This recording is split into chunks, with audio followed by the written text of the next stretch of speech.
সুপ্রিয় দর্শক শ্রোতা আসসালামু আলাইকুম। নতুন একটি রেসিপিতে সবাইকে স্বাগতম। আজকের রেসিপিতে শেয়ার করব ডিম ভুনা।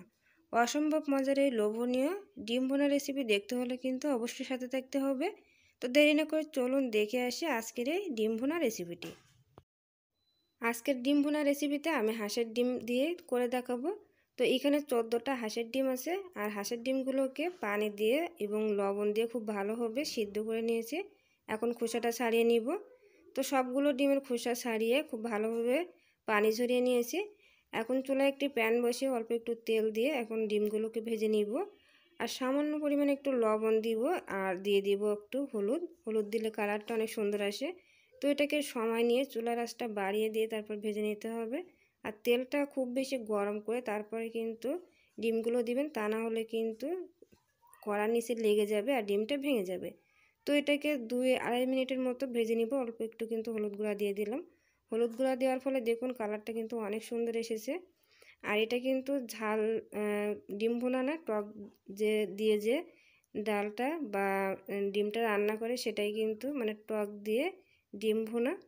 তো ডিমগুলোকে ভেজে নিলাম। এখন ডিমগুলোকে উঠিয়ে নিব, আর এই প্যানে দিয়ে দিব বাকি যে মশলাগুলো অ্যাড করব সেটা। তো ডিমগুলো উঠিয়ে এক সাইডে রেখে দিলাম। আর এখানে আমি তেল দিয়ে রসুন এবং পেঁয়াজটাকে ভেজে নিয়েছি। আর এই যে ডিমগুলোর কালার কিন্তু অনেক সুন্দর এসেছে। এখন পেঁয়াজ এবং রসুনটাকে ভেজে উঠিয়ে নিব।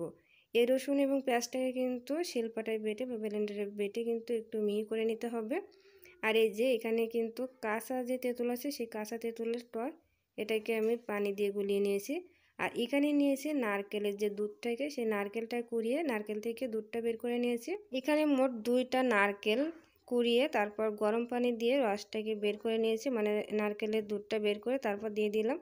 তো দুধে বলক চলে আসলে তারপরে যে ডিমটা দিয়ে দিলাম। আর এখানে কিন্তু তেজপাতা গরম মশলা সব কিছু দেওয়া হয়েছে, সেটা স্কিপ হয়ে গেছে। তো এখন বলক চলে আসলে ডিমগুলো দিয়ে এখন এটাকে জাল করে নিব। আর দুধের যে ঘনত্বটা সেটা কিন্তু কিছুটা ঘনত্ব থাকবে, এরকম পাতলা থাকবে না। তো এটা একটু সময় নিয়ে জাল করে নিতে হবে। তো আমি কিছু কিছু ডিম কিন্তু এরকম করে দাগ কেটে নিয়েছিলাম, তাহলে কিন্তু ভিতর পর্যন্ত মশলাটা যায় আর খেতে অনেক ভালো লাগে। আর তা না হলে কিন্তু সিদ্ধ ডিমের মতো স্বাদ পাওয়া যায়। তো 2টা ডিম আমি এভাবে করে ভেজে দিয়েছি। যারা সিদ্ধ ডিম খাবে না তাদের জন্য এরকম করে রান্না করে নিব। তো একটু সময় নিয়ে এটাকে জাল করে নিব। আর আপনারা যখন নারকেলের দুধটা বের করবেন অবশ্যই একটু ঘন করে বের করে আনার চেষ্টা করবেন, কারণ আমার কিন্তু অনেকটা পানি দেওয়া হয়েছে এর ভিতরে, এই জন্য সময় নিয়ে কিন্তু জাল করতে হচ্ছে।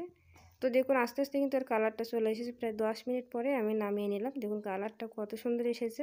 তো আজকের এই রেসিপিটা আপনাদের কাছে কেমন লেগেছে অবশ্যই কিন্তু কমেন্ট সেকশনে জানাবেন। বিশেষ করে গ্রাম অঞ্চলেই কিন্তু এরকম করে আমরা ডিম ভুনা করে থাকি। চাইলে কিন্তু আপনারা এই রেসিপি তৈরি করে নিতে পারেন। তো দেখা হবে নতুন কোনো ভিডিওতে। আসসালামু আলাইকুম।